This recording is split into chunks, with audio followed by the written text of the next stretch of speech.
everyone, whether educated or uneducated or rich or poor, is it black or white or yellow, even blue or green, same.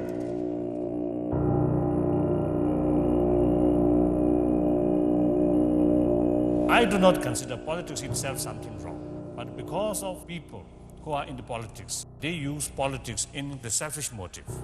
So that's why politics become dirty. And religion also. If individual people use in a wrong way, then religion also becomes dirty religion.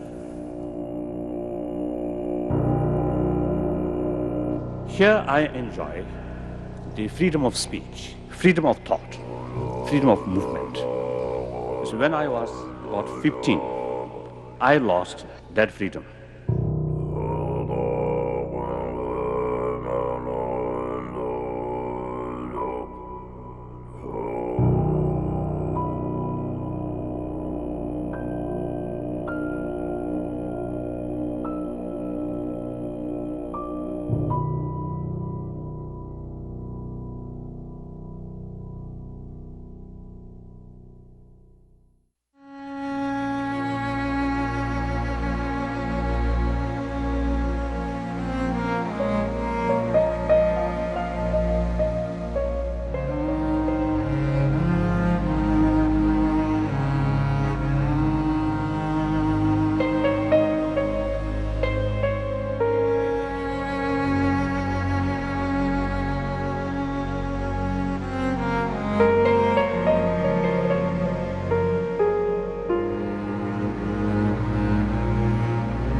Imagine for just a moment that you could meet a wise man, a man that comes from a place so distant, so unimaginable, so different from the places you know, that it seems like another planet in another time.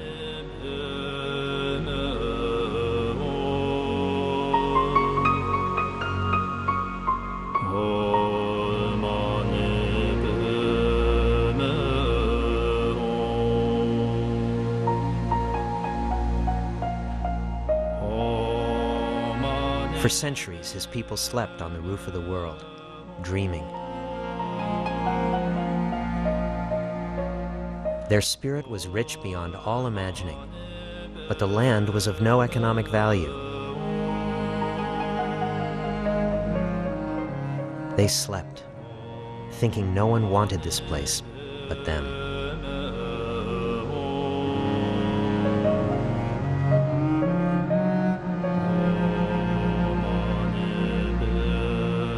Then, one day, invaders came, and the wise man was called on to lead his people away from danger.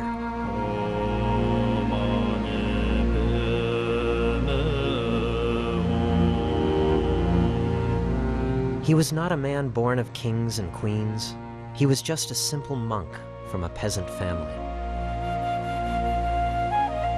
His wisdom came from quiet meditation, from the mountains, and the wind in the trees.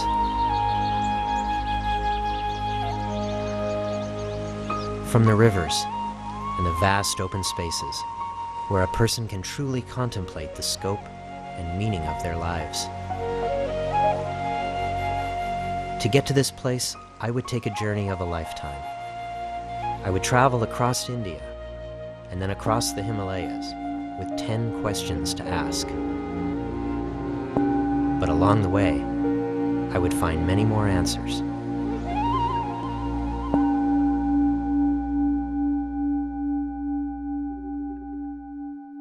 You see, if you come to help us, for the moment, you will not gain any profit.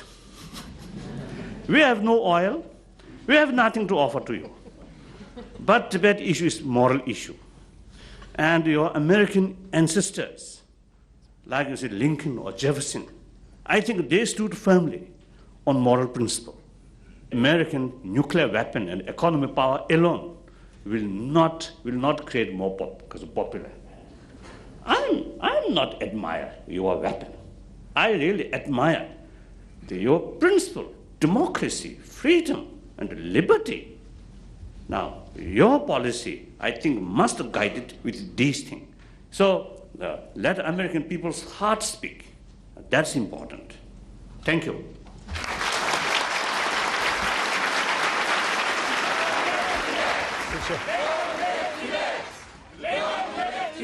I don't remember when I first became aware of the Dalai Lama, but I do know that from the moment I first saw him, I sensed that he was no ordinary human being.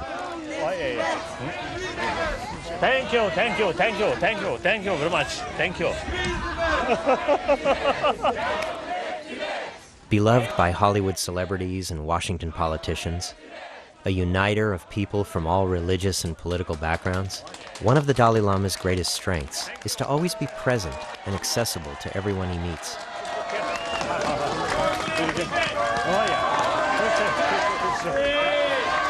When asked who his greatest inspirations are, he answers, every human being I meet.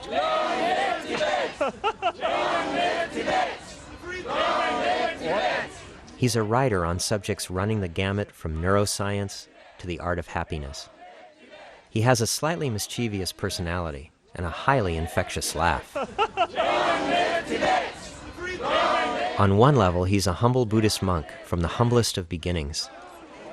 On another, he's become a kind of rock star of peace, drawing huge crowds of fans, media, and admirers everywhere he goes in the world. To me, he ranks with Albert Einstein, Gandhi, and Martin Luther King as one of the great promoters and practitioners of the science of peace in modern times.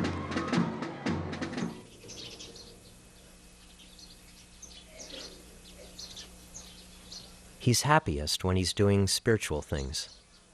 He spends most of his waking energy in the pursuit of a perfect form of enlightenment.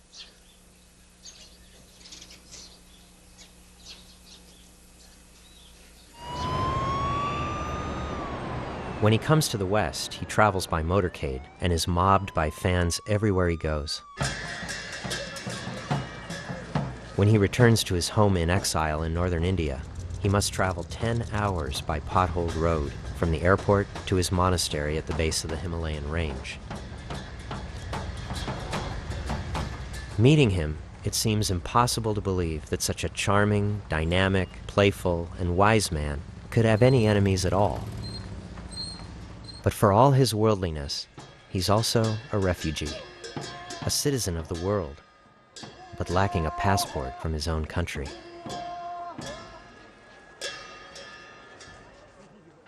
He has a powerful enemy, China, who he has forgiven, and with whom he constantly tries to find common ground. In his 70s now, he searches for answers. As the world embraces China more and more every day, easy answers seem further away than ever.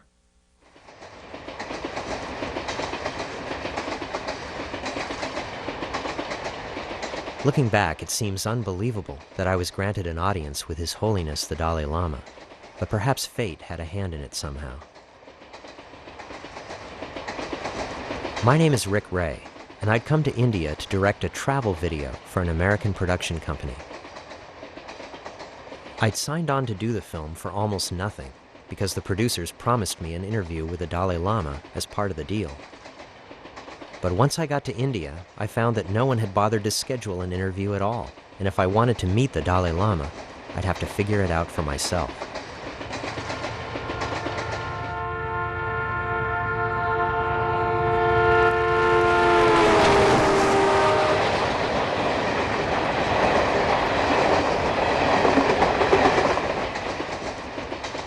But India works in mysterious ways, and just as soon as I'd given up on ever meeting the Dalai Lama, my chance arrived. My guide and driver in the Indian state of Himachal Pradesh told me that the only way to reach His Holiness was to send him a note through the mail. When I told Gitaram that I had no faith in the Indian mail, he said, "We're not mailing it. This is India. We're emailing it." Yes, the Dalai Lama has email, and my driver had his address. While His Holiness does not spend much time surfing the web, His fellow monks do, and within days I received an email invitation to his monastery for an interview in 3 months' time. I had 3 months to travel across India before the interview was to take place, and suddenly I was seeing everything in a different light.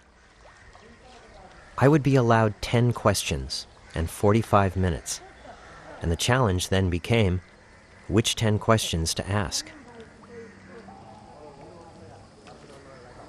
I had heard that His Holiness did not suffer fools easily and was quick to dismiss people who he did not feel were genuine and sincere.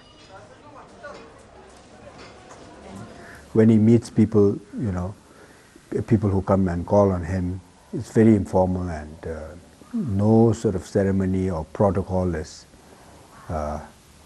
observed. As long as the other person is sincere, His Holiness gives us full attention. But on the other hand, even if it's a very high person, a political leader or a big army officer, if there's not much kind of a feeling on the part of the other person, His Holiness will, very soon cut short his meeting and say, thank you, see you next time. Really. I decided that if I was to meet the man who many consider the living reincarnation of Buddha, I would immerse myself in Buddhism and try to live in a Tibetan monastery for a while if I could.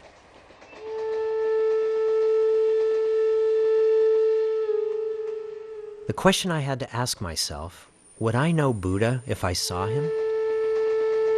I have an image of him which I've developed from eating at Thai restaurants. But who was this man we call Buddha?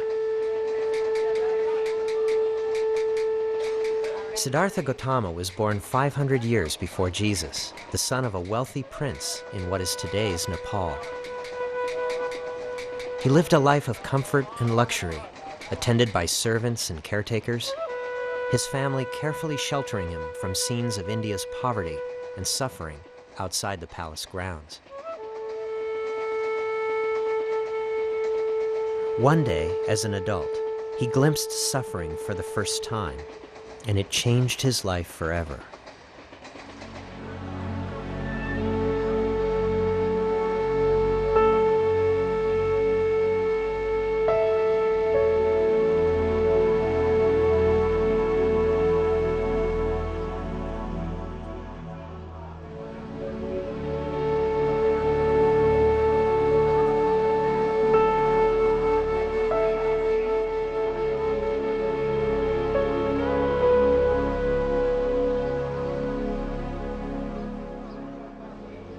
I think that whenever you come to India, you are, to some extent, reliving the Buddhist myth. No matter where you come from or how poor you think you are, India puts it all in perspective.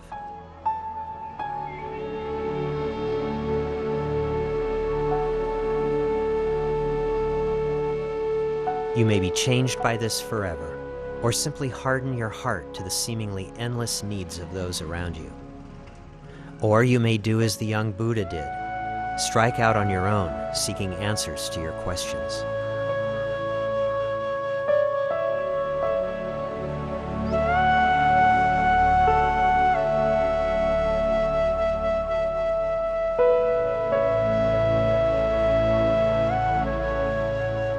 Become a traveler in this world, a seeker of truth and experience, a sadhu.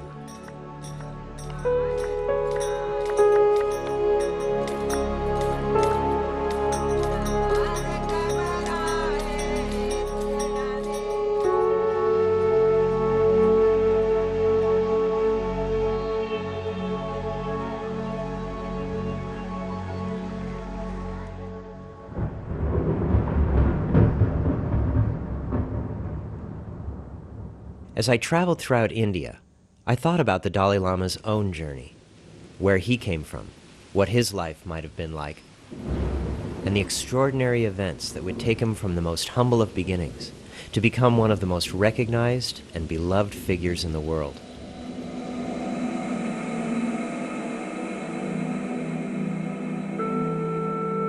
Tibet is located between China and India, in a vast stretch of Himalayas, extending for almost 1,000 miles.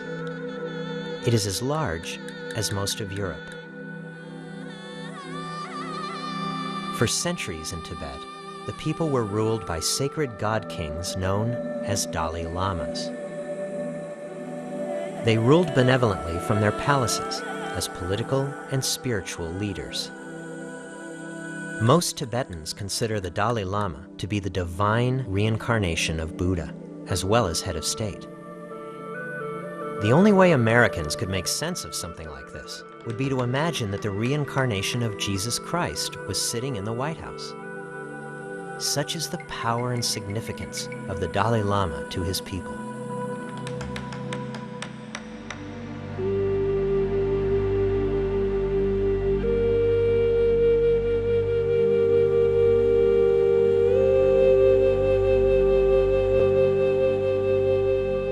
In spite of the unshakable belief of his people, the Dalai Lama calls himself a simple monk and steadfastly denies that he is anything more than human.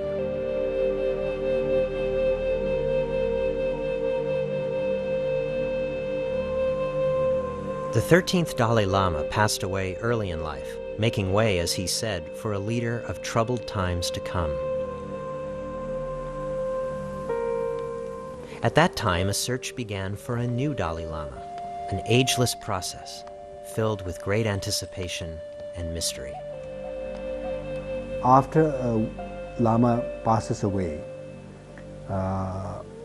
sometimes before the Lama passes away, he leaves some very clear sort of signs as to where the next reincarnation will be born.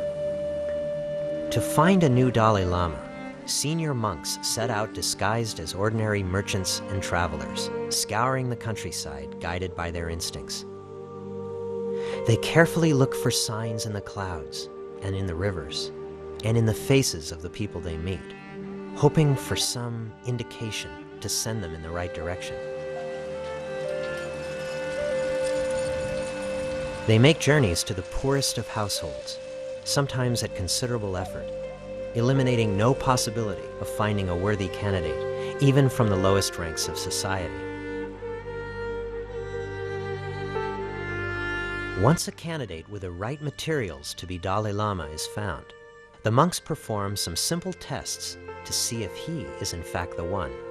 They put similar items of the 13 items that belong to the 13th Dalai Lama and an imitation one, few of them like a rosary or a walking stick, a pair of glasses, and then made the child choose. One child in a tiny, poor village in northeastern Tibet chose all his predecessors' possessions correctly and seemed to know much more than he could be expected to about his destiny. Born Lamo Tundup on July 6, 1935, this lively boy was the 5th child in a family of 7. After a few more tests, the monks decided that they had found the reincarnation of the 13th Dalai Lama. The year was 1938, and with a boy and his family, they set out on a long journey back to Lhasa.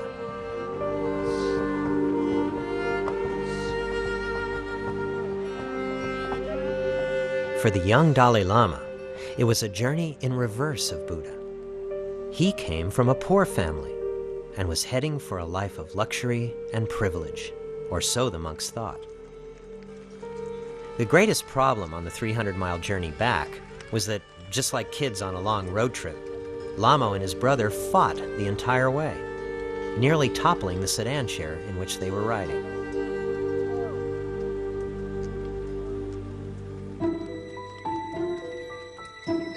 Imagine the feeling to come upon the great Potala Palace in Lhasa and know that it will be your home. But to the 5-year-old Dalai Lama, it was like living in a museum. The 1,000 rooms filled with ancient relics bored him, and he passed the time on the roof, jealously peering through a telescope at boys playing on the streets nearby. On February 22, 1940, the 4-year-old boy was officially proclaimed to be the next Dalai Lama.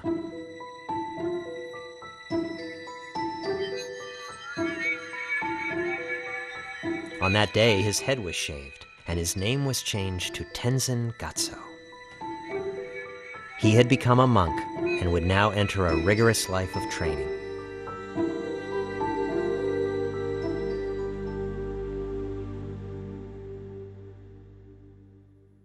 Before I met the Dalai Lama, I wanted to journey to an authentic Tibetan monastery to see how he was raised. Tibetan culture still persists, relatively unchanged, in a remote northern part of India known as the Nubra Valley. Here, in a tiny sliver of land between Pakistan and China, traditions are practiced unchanged as they have been for thousands of years.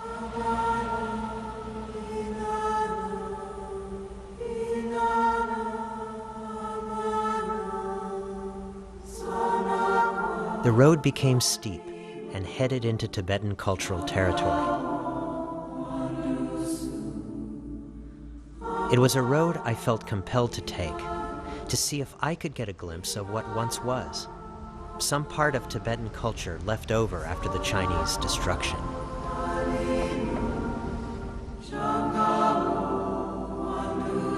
Not everyone had been as lucky as we had on this journey.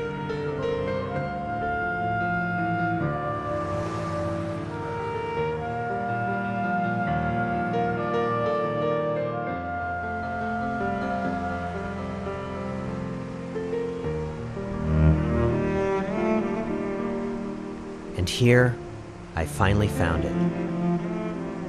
Deep in the Indian Himalayas, some essence of Tibetan culture is still alive.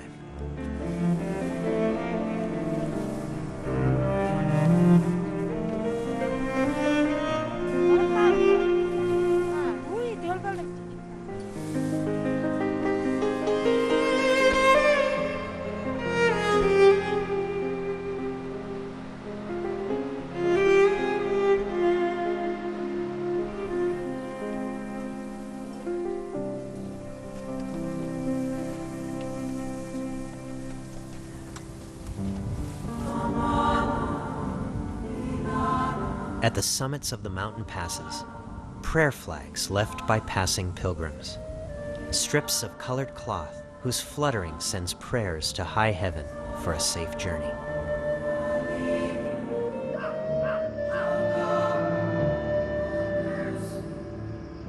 And it seemed that here I could have my choice of any number of monasteries to visit. Similar in architecture to the thousands destroyed by the Chinese just a few hundred miles away in Tibet, Ladakh's Gompas were libraries and museums of Tibetan history and culture.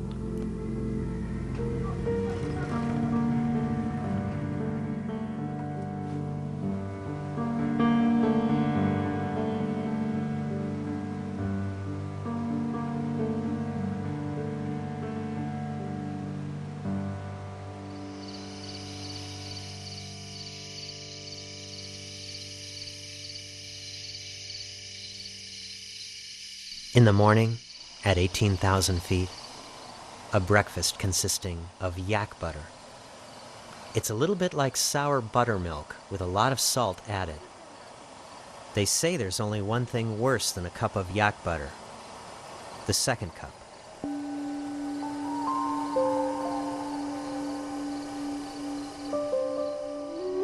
I awoke at dawn at 15,000 feet and then climbed even higher to find a miniature Potala palace looming above me.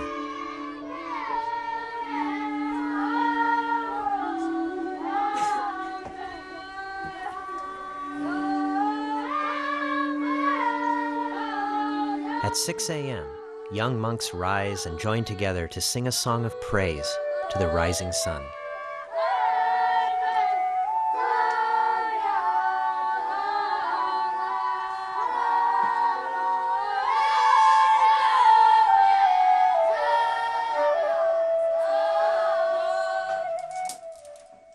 Every family in the region strives to send one son to the monastery for a life of religious study and discipline.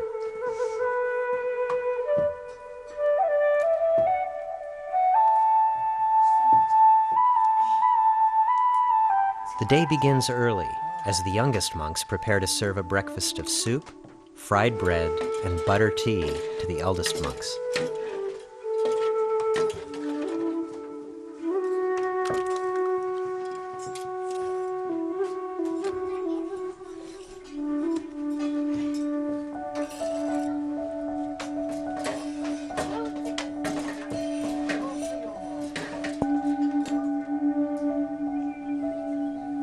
Upstairs, the senior monks and some advanced students lead group prayers, practicing simple meditation to calm the mind.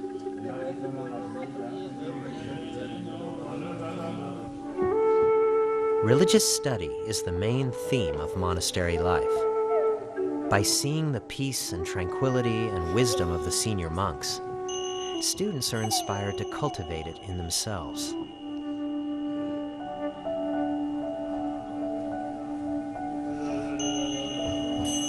An extraordinary mood of calm pervaded the monastery that morning, and I felt as if, here on the rooftop of the world, I really had somehow been transported closer to heaven.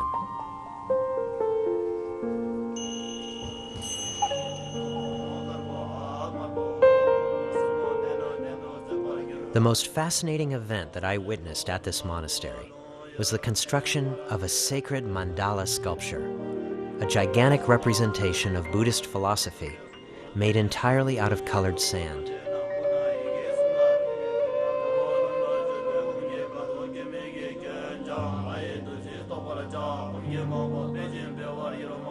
It can take up to a month to build a mandala, a tremendously intricate task filled with elaborate prayers, ritual, and meticulous design.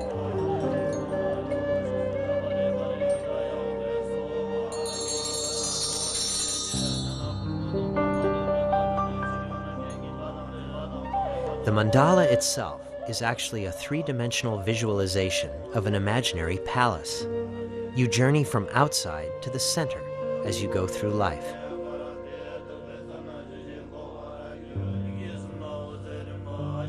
In the West, such an elaborate effort would surely be put up on a nearby wall, if not donated to a local museum.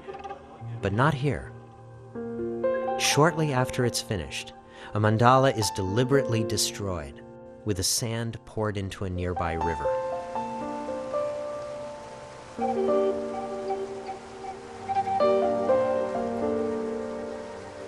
The point is to suggest that all things are temporal on this earth, and attachment to them will ultimately create a feeling of loss and sorrow.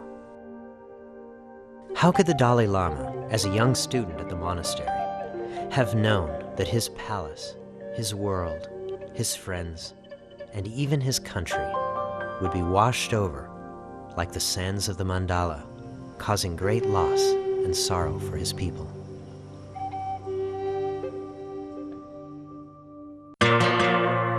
In 1950, just 3 months after the communist takeover of China, Chairman Mao Zedong announced his plans to send in Red Army troops to liberate Tibet from elitist Dalai Lama rule.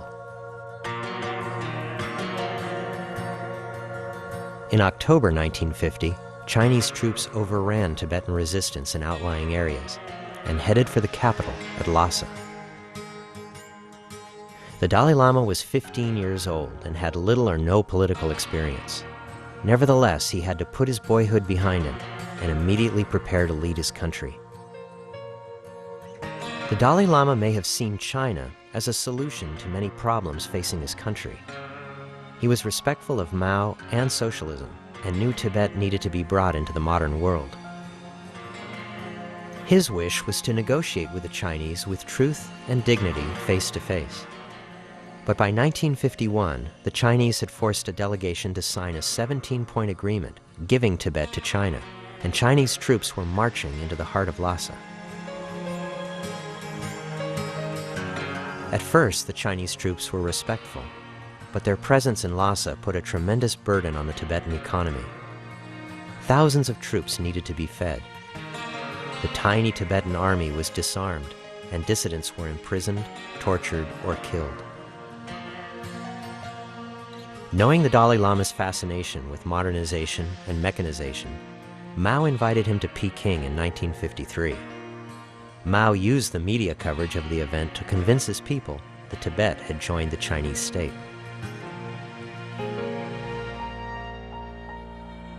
However, the Dalai Lama used the opportunity to explain the uniqueness of Tibet to Mao personally.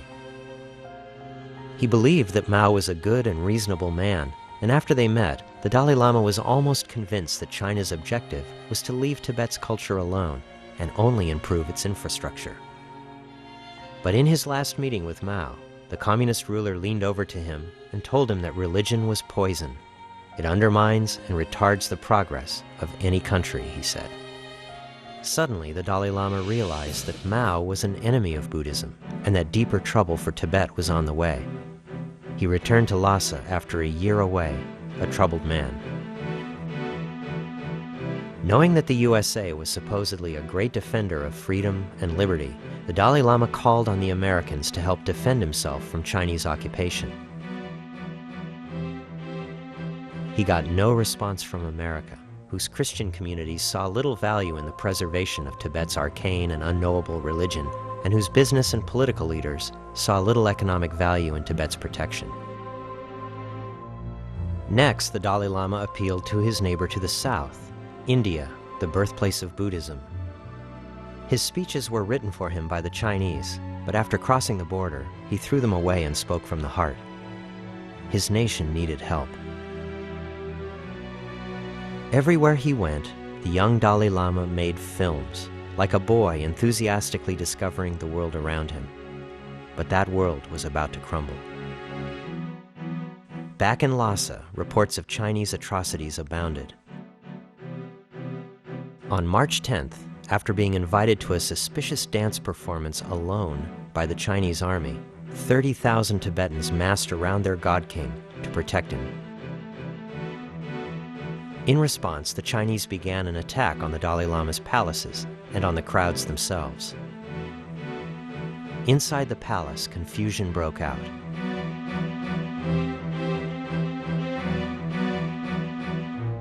That night, disguised as a lowly soldier with a rifle on his side, the Dalai Lama slipped past his own people and the Chinese army, and with his family and trusted friends by his side, raced for the Indian border. After a long and difficult journey through mud and blizzards and suffering from dysentery and fever, the Dalai Lama renounced all agreements with the Chinese and announced the formation of the Tibetan government in exile. In the days that followed, the Chinese shelled and destroyed the summer palace and machine-gunned the crowds outside. In the ensuing weeks and months of chaos, 87,000 people were massacred.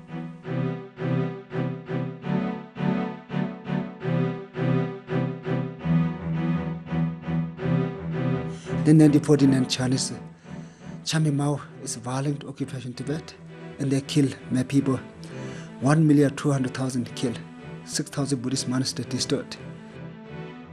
They need my land. They don't need my people. As the Cultural Revolution rolled forward, the Chinese systematically destroyed all art, books, everything ancient, everything with religious significance.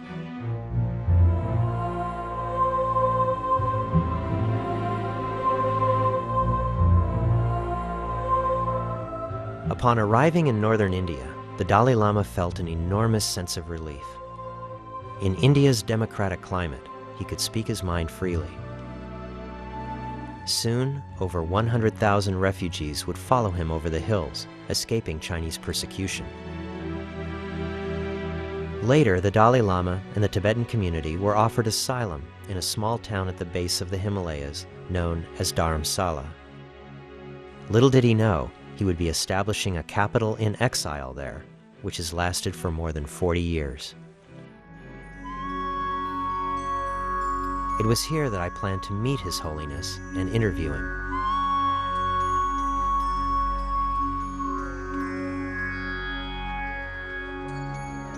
It's obvious the moment you arrive in Dharamsala that this is no ordinary Indian town.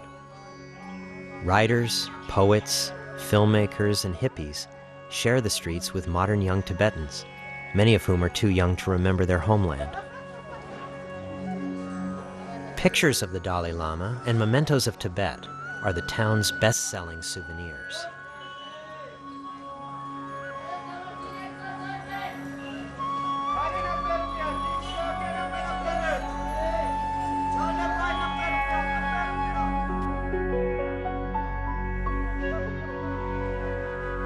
Refugees still make their way to this town over the high mountains from Tibet, walking more than 1,200 miles.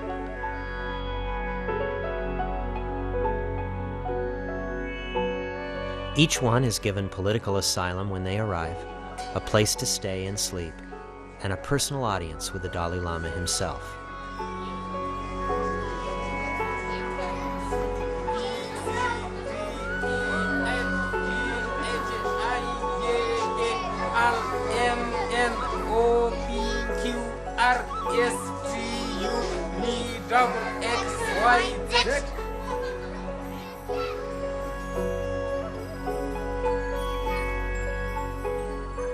When he's not traveling the world making public appearances, the Dalai Lama lives here, in a small but tidy monastery overlooking the town.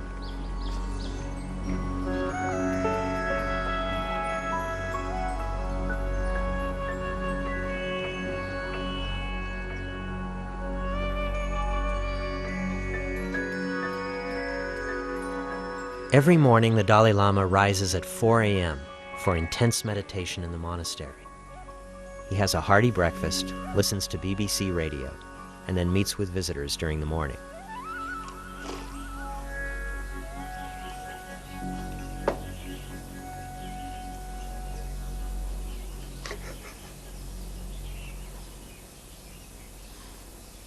His study is filled with non-fiction books, and he's fascinated with quantum physics, astronomy, and neurosurgery. He believes sentient beings may exist on other planets outside our solar system. He's also a strong believer in doing independent research to test and verify religious doctrine. And when science contradicts faith, he's prone to choose science.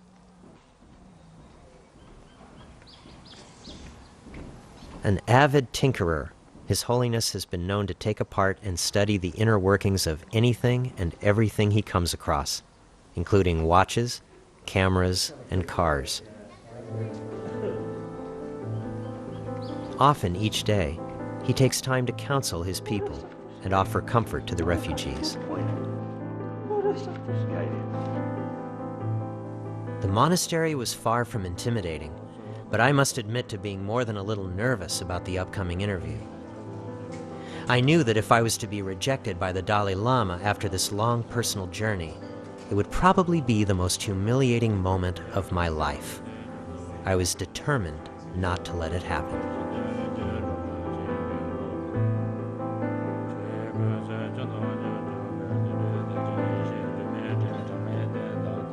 So when the moment arrived and the time finally came, I had no idea what would happen. The cameras rolling, my questions ready, the Dalai Lama turned to me and smiled, and I began. I've been traveling around the world for many, many years, about 20 years, and I've been exploring cultures and societies and people. And I've been very lucky in the last 10 years because I've been asked to make documentary films about different countries and to go there and live and really explore them and come to understand them. I told His Holiness that everywhere I'd been in the world, including India, I'd always noticed that the happiest people I met were the poorest. You could go into the worst slums of Calcutta or Bombay and see far more smiles on people's faces than you would see amongst the rich and privileged.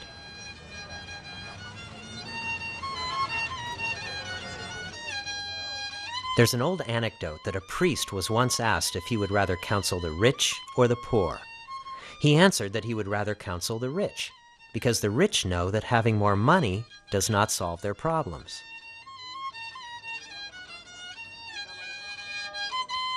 It seems that if you have very little in life, you have very little to worry about.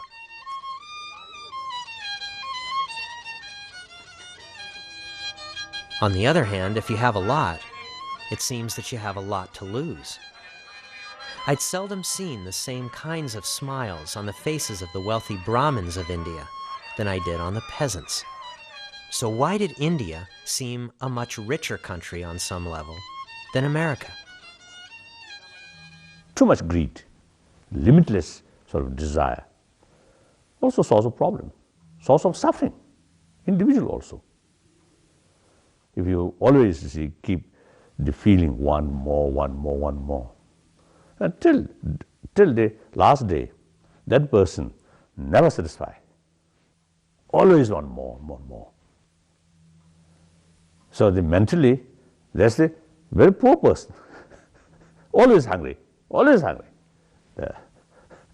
That's someone who is a poor family, but their daily necessity fulfilled, then remain happily. That's, I think, mentally really richer, isn't it?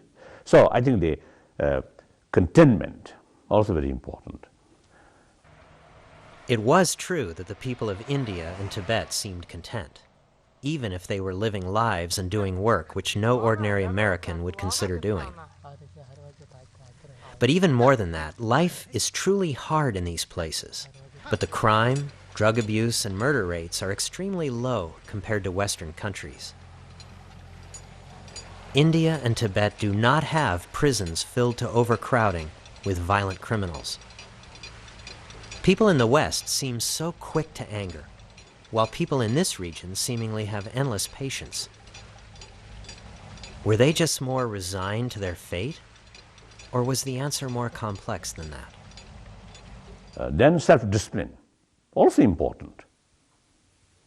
Our desire, if all our desire is just without self-discipline, then yes, you want to kill someone, you want to steal someone, you want to rape someone, you want to tell lie, and then you want to, take, if you face some little problems, then you see you want to take alcohol or drugs.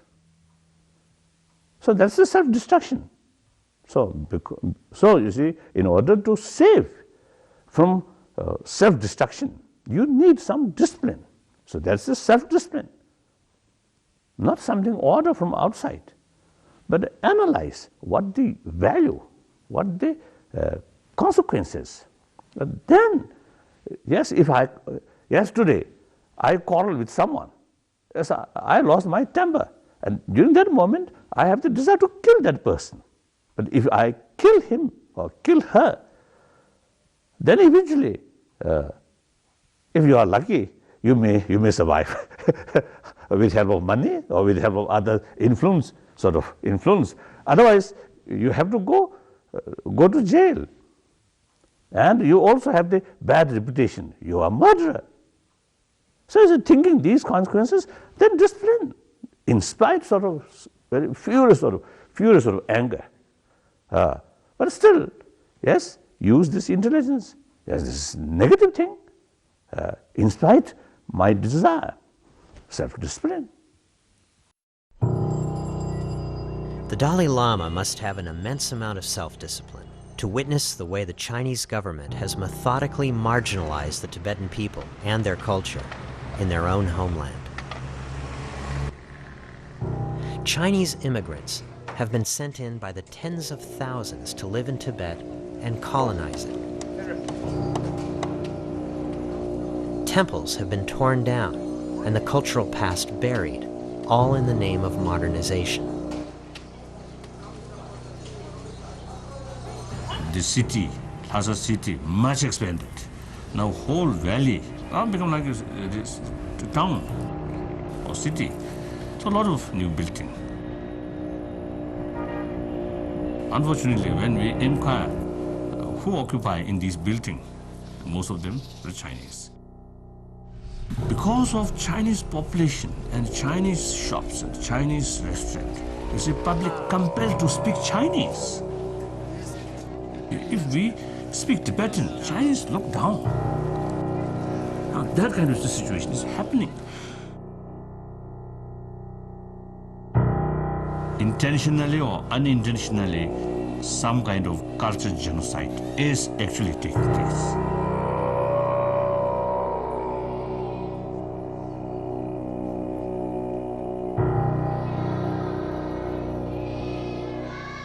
One of the most pressing and urgent issues for the Dalai Lama today has been to preserve his culture in exile before it's lost forever. Music, architecture, art, and dance, which has been destroyed or rigidly suppressed by the Chinese, is celebrated by the Dalai Lama and within the Tibetan community. And yet, in many regions, the world was shrinking and cultural identity was dying. I asked the Dalai Lama how important it was to preserve one's cultural heritage. I've seen native cultures like Tibet and many others, and it seems today that the television, the internet, the telecommunications revolution has penetrated everywhere. And to what extent should cultures be preserving their traditions, their way of life, and so on, and their religious practices? And to what extent should they reach out and embrace the outside world? That's a very, very important question. I think, I believe, certainly in our tradition, in our cultural heritage, certainly some are very useful and really worthwhile to keep in modern time.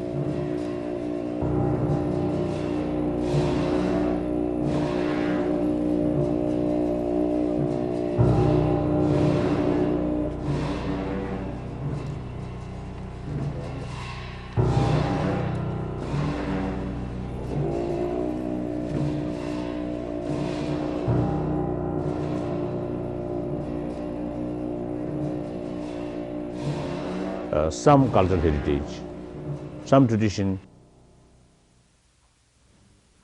reality out of date, should go.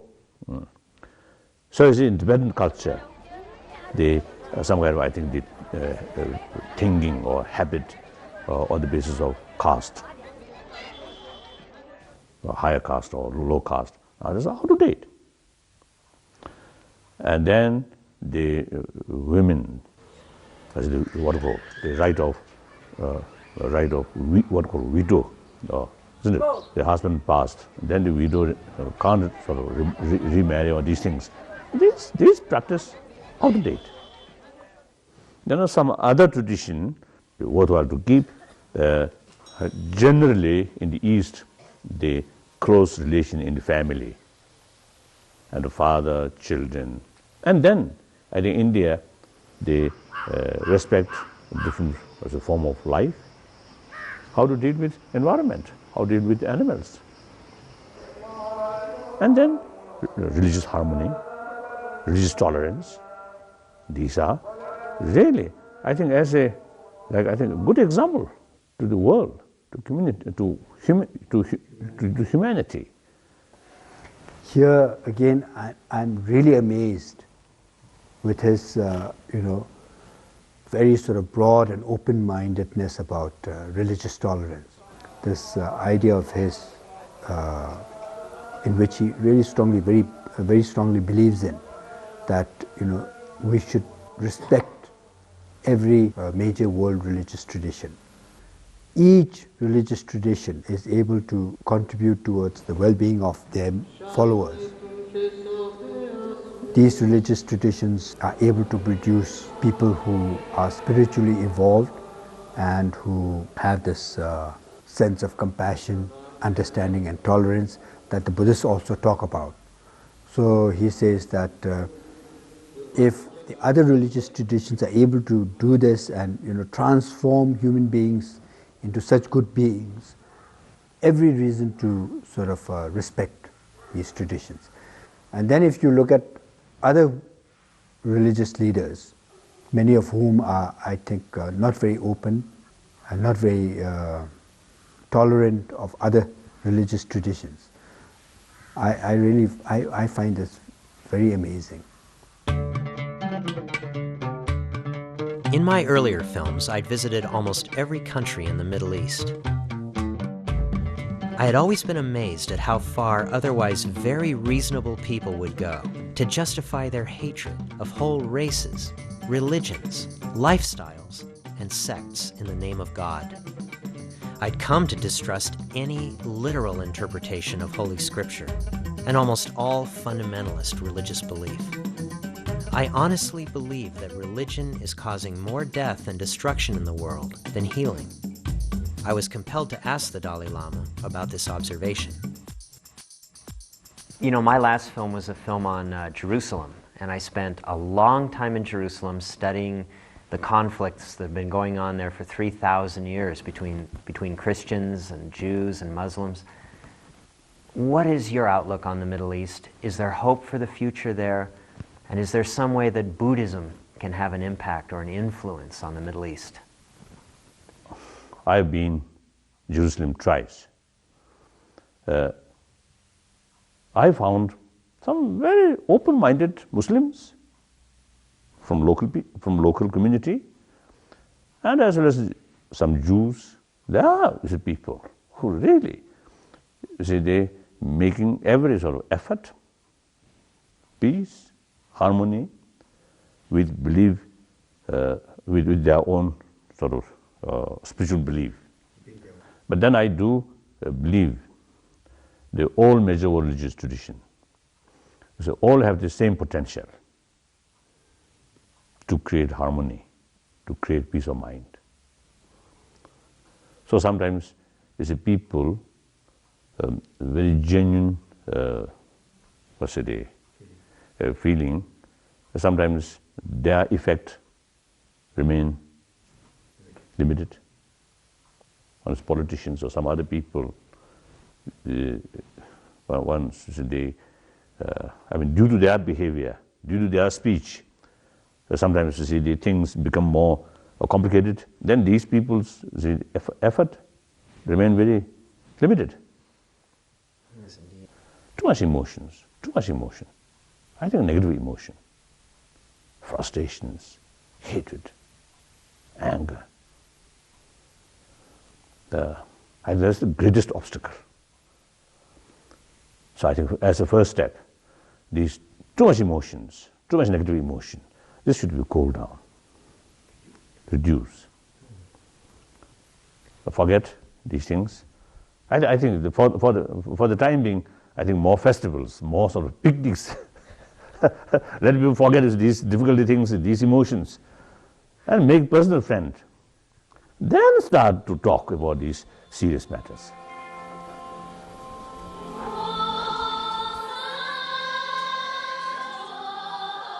So festivals were the answer to peace in the Middle East. They certainly filled the Tibetan calendar and kept the Dalai Lama busy when he was at home in Dharamsala.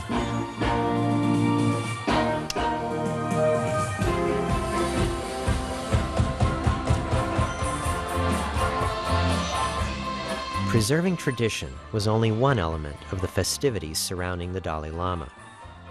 Another was bringing all the Tibetan refugees together for occasions of happiness, unity, and meaning. Seeing the new generation come alive with pride for their nation and their spiritual and political mentor surely would warm the heart of even the most cynical of leaders. It might come as a surprise, though, to learn that although the Dalai Lama prescribes festivals as the answer for peace around the world, he personally dislikes them, especially when they're in his honor. He really doesn't like all these ceremony and rituals, and it's strange also in a way because Tibetans have so many ceremonies and rituals, and I think they love this and they do it also very well, frankly speaking, I think. Some of them are very colorful and very solemn, really, and very beautiful also. But he just doesn't like them, and unless it has some real spiritual significance. If he had his way, he would really do away with all this ceremony and formal sort of part of the thing.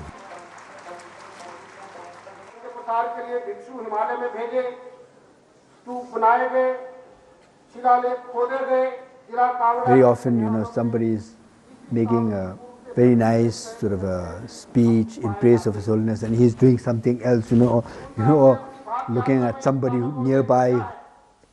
Very often he does that.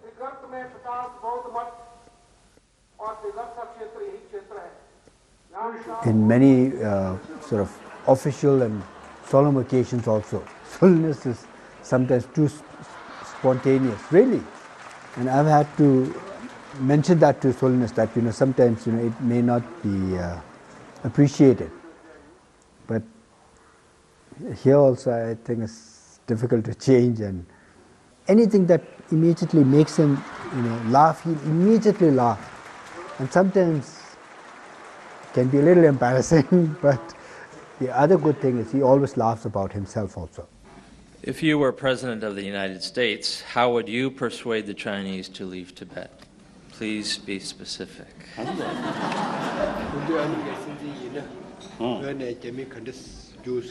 Use this.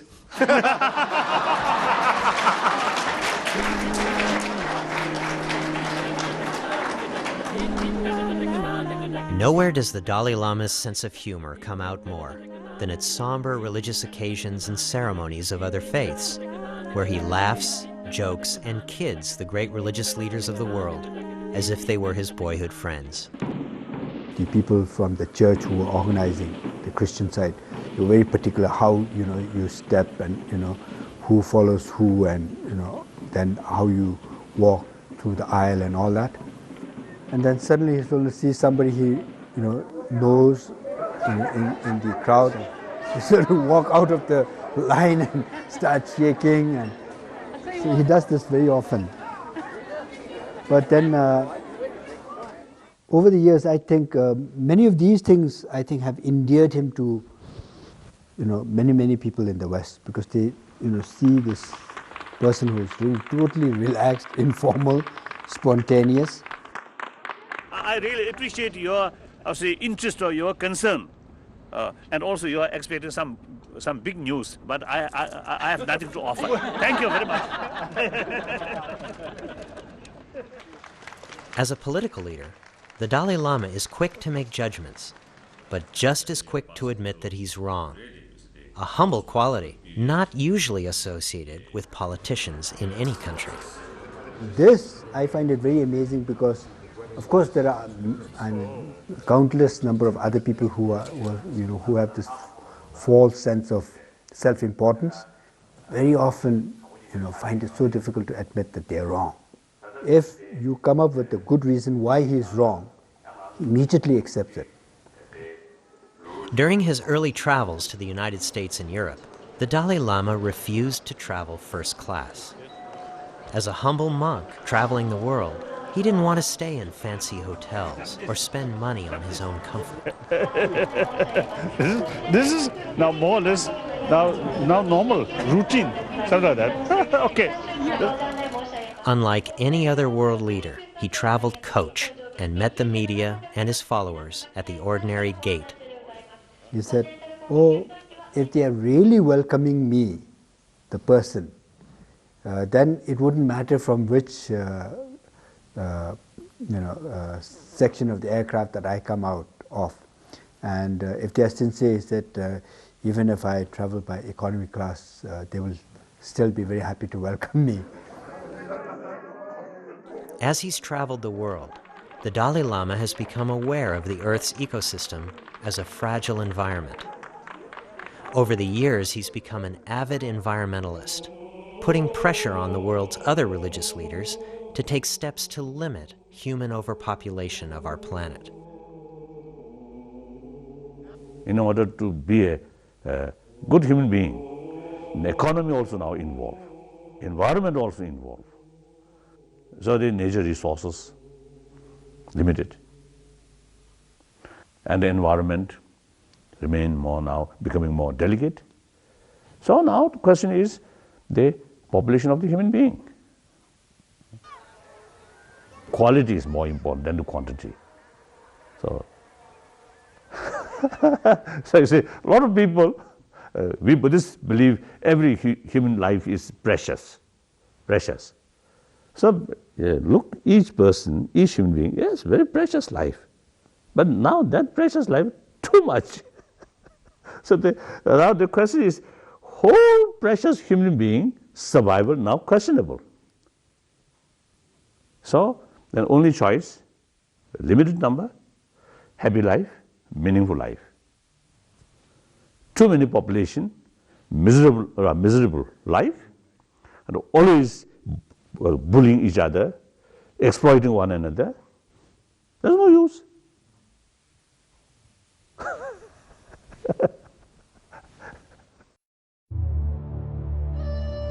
One of the questions I most wanted to ask the Dalai Lama was about China.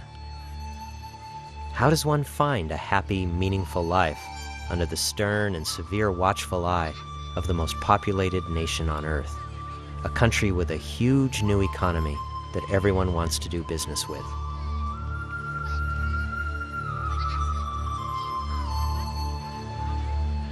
While China has been growing by leaps and bounds economically, democracy and freedom of speech have lagged behind, particularly for the Tibetan community in Lhasa, who find their culture steadily shrinking away as China grows. Lhasa today has been reduced to amusement park status for Chinese vacationers. Prostitution flourishes on the streets, and a tacky Chinese tourist atmosphere dominates.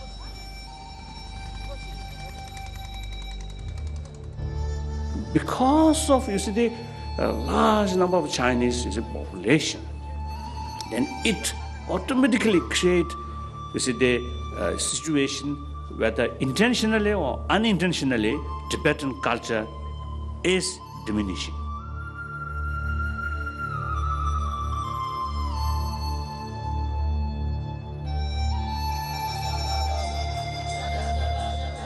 Then plain clothes with police everywhere. Plain with, is like the cloth of beggar, cloth of monk or nuns, things like that. The new sort of arrangement at present now in Lhasa. So there's remote control cameras you put there. Now this, in public eye, particularly for foreigner, almost no Chinese police. Then later you see they check and the people whose face in it, then is arrested.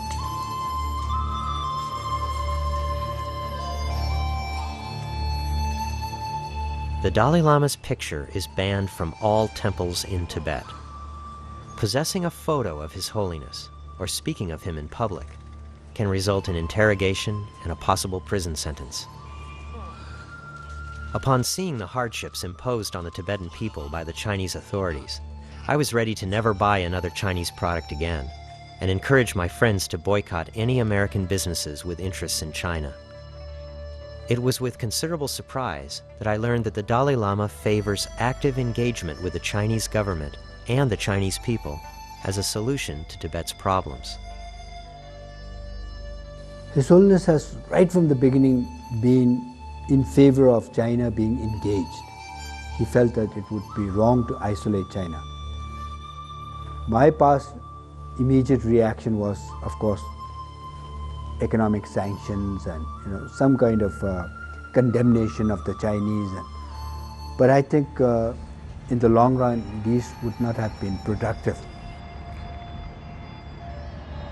Over 20 years ago, His Holiness started advising and trying to educate the Tibetans that we shouldn't have any kind of hatred against the Chinese people as a whole.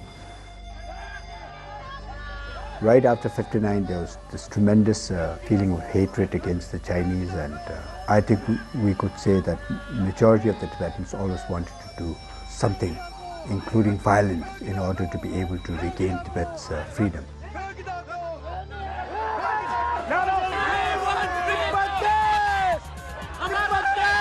In spite of emotional protests all over the world in favor of Tibet's independence, the Dalai Lama will tolerate no violence whatsoever in his name. India! Free Tibet! Free Tibet! Long live the Dalai Lama! Tibet is never ever been a part of China! Citing the method of his personal hero, whom he never met, Mahatma Gandhi, he counsels passive, peaceful resistance as a means to shame China to its senses. There seem to be parallels between your efforts in Tibet and Gandhi's efforts for India. Yes, there are similarities and also differences. During Mahatma Gandhi's freedom fight, of course the British imperialists, very bad, but still there is independent judiciary and freedom of speech. And from prison, you see, he can appeal. He can make what's a petition, or what we call petition. with reasons, whatever he feels, he can express. And then in our case, not like that. Always the confront with gun. So there's big differences. Over the years, the Chinese have brutalized, jailed, and tortured anyone proclaiming independence for Tibet.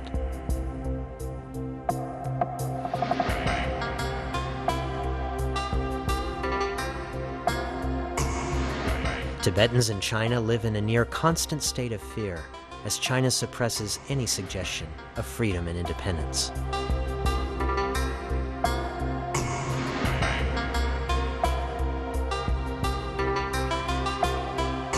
Then you use force, gun. So that's the sign of weakness. So that's I think the power of truth. The power from gun. Short term, yes, very decisive, it's very powerful, but long run, the power of gun cannot remain. Power of truth, time goes, even increasing. So that's my fundamental belief.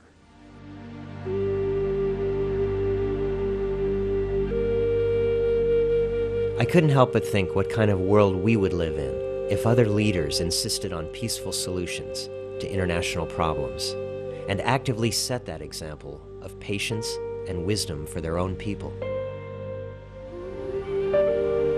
It seemed that through the work of their leader, the Tibetans could see the long range.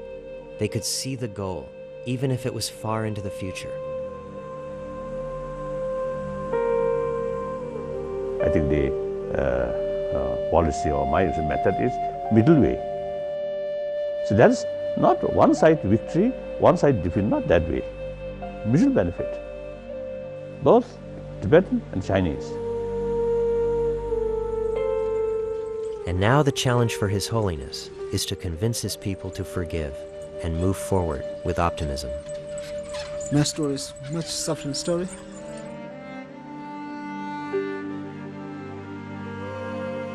In 1988, April the 18th morning, the Chinese police come to my house. They captured me in prison.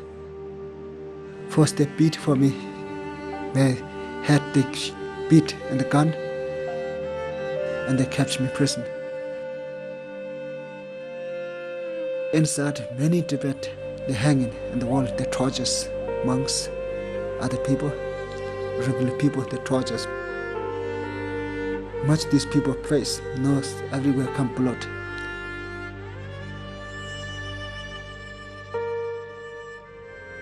The tortures. I talked to Dalai Lama. I said, no, I don't like monk. I like fighting now. I think of peace, no work. Now we have fighting. We need a weapon, fighting now. The Dalai Lama, he hugged me and he said, it's violent, it's no work. Violent against our religious. Violence making not change our course. Peace, smiling, warm, share, and explain. This is more powerful. I talked for 2 hours. Then now I must change. Now I come smiling again.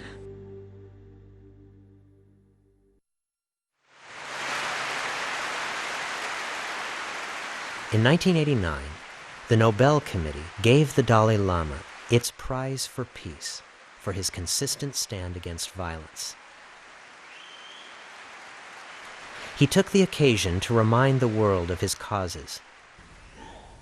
I am no one special, but I believe the prize is a recognition of the true value of altruism, love, compassion, and nonviolence.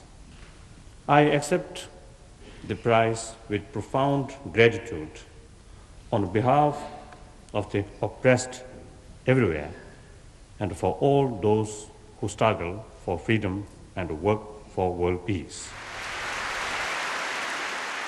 The humble monk with an international reputation had been living on less than $10 a day at his monastery in Dharamsala. The award money from the Nobel Committee made him a rich man. His first act was to give it all away to charity. I want to do something for those people on this same planet who are facing starvation.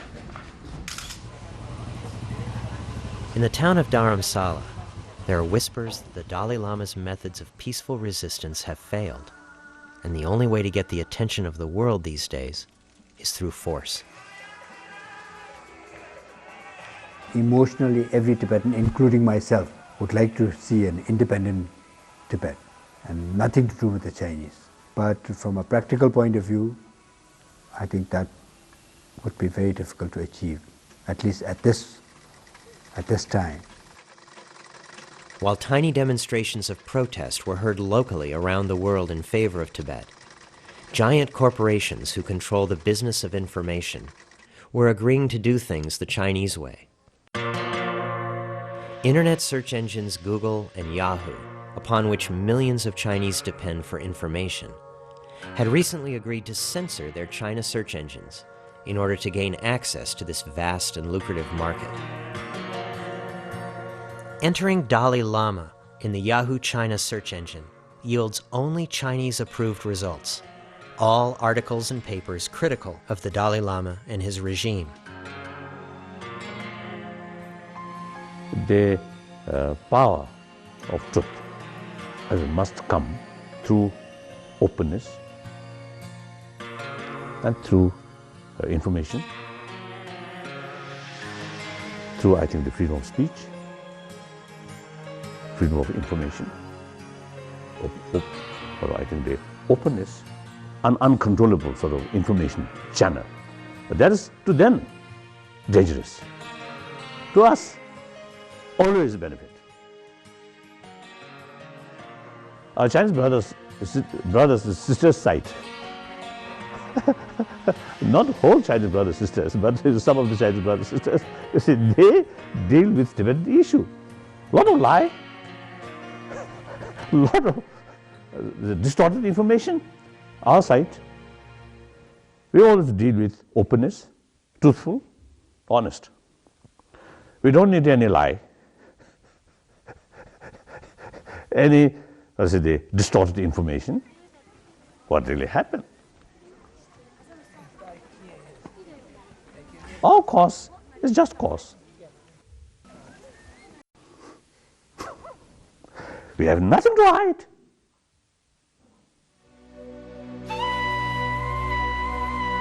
In 1995, the Dalai Lama chose 6-year-old Gendon Choke Nyima as the reincarnation of the Panchen Lama. The Panchen Lama is one of the key individuals who will recognize the next Dalai Lama.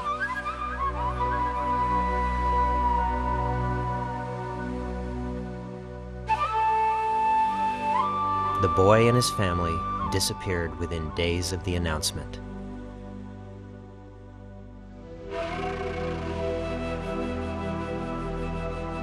The Chinese have arrested and imprisoned the Panchen Lama, and he is now the youngest political prisoner in the world.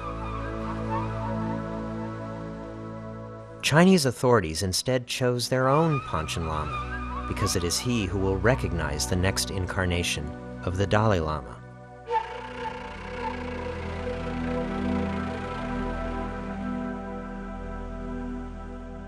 The cynical sight of Communist Party officials selecting the next incarnation of the Panchen Lama fully demonstrates the extent China will go to impose their will on the Tibetan people.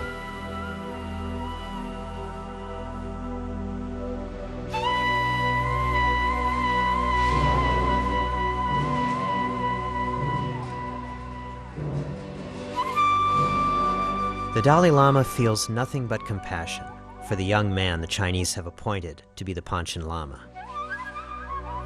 As for Tenzin Choke Nyima, no one has seen him or heard from him in years.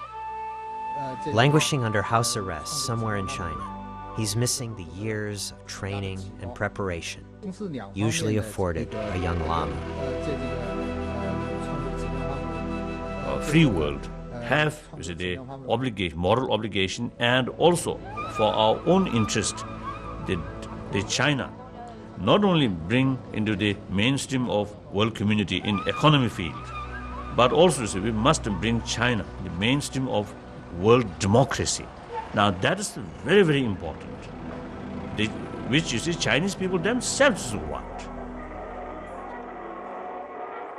Now today, one category, the top leadership, Communist Party, their only concern is power, in the name of stability, peace and stability. Peace and stability, of course, important, but under rule of terror is not good.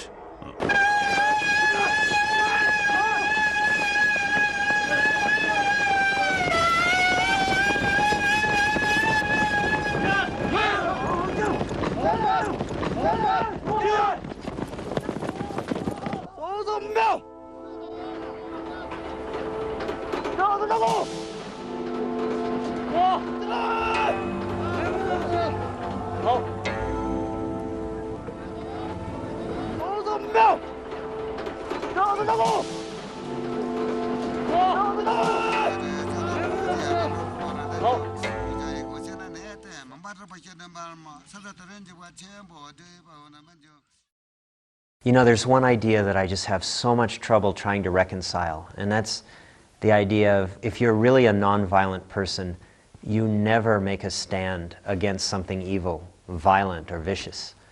For instance, the Khmer Rouge, or Hitler, or the events in Bosnia and Croatia. At what point do you give up nonviolence, and at what point do you confront something that's truly evil in the name of doing what's right?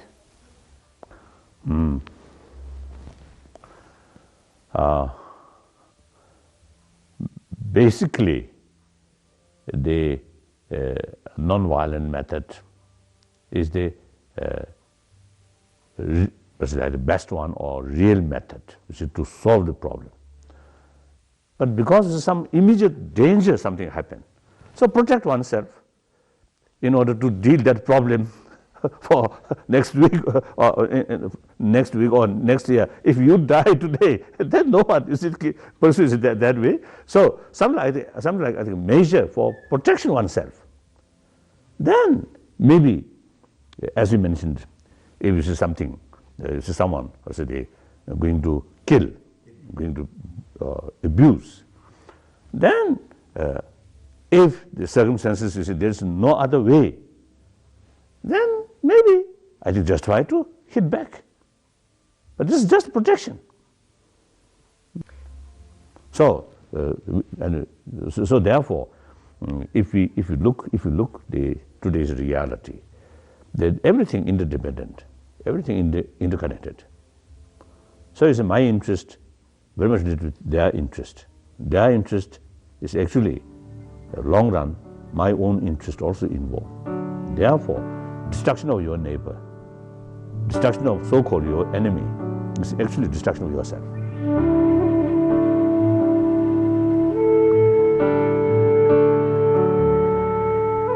Our survival, our future, very much related with one another.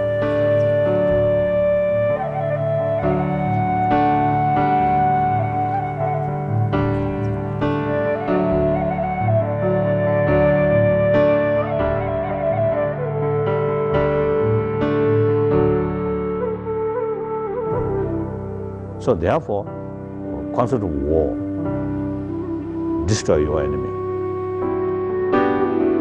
is old-fashioned, outdated.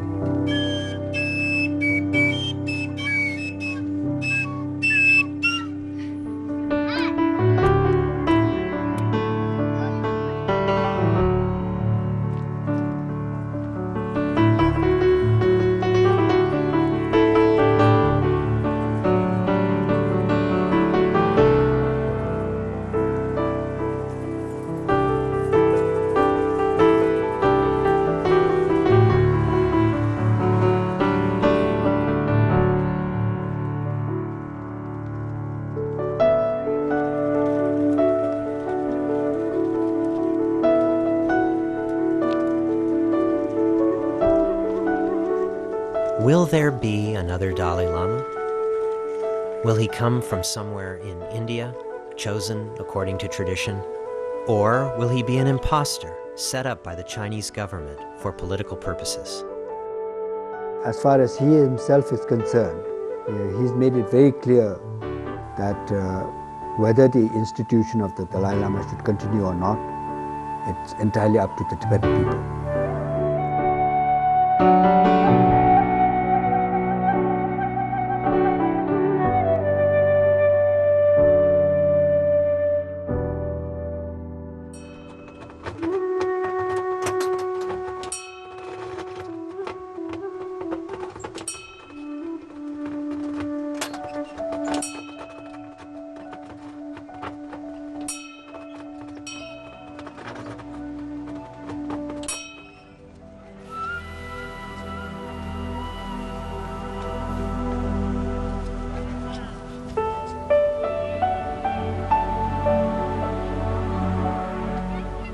What would become of the 14th Dalai Lama?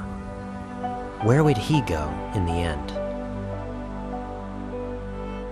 Would he go the way of the ancient Buddhist leaders of Tibet, whose anonymous remains are left behind, marked only by ancient gravestones and markers? Could he ever hide? As a Buddhist monk, so now my wish is I wish to remain in a remote area like a wounded animal.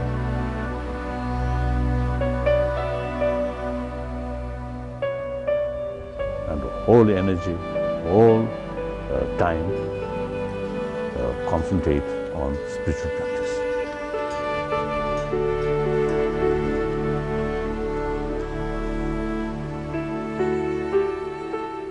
And use my brain maximum way in spiritual field without much expectation. If too much expectation, then at last day I may regret. So without much expectation, but spend some years.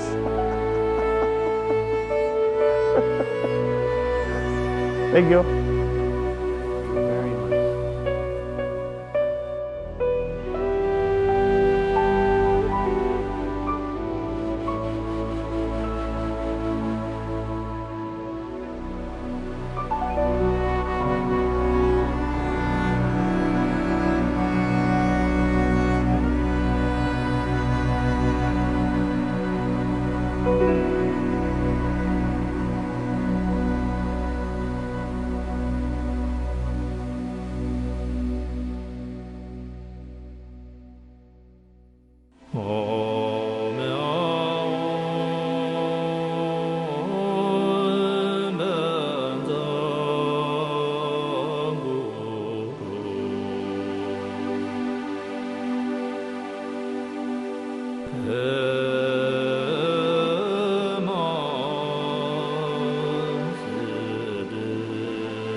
everyone, whether educated or uneducated or rich or poor, was it black or white or yellow, even blue or green, same.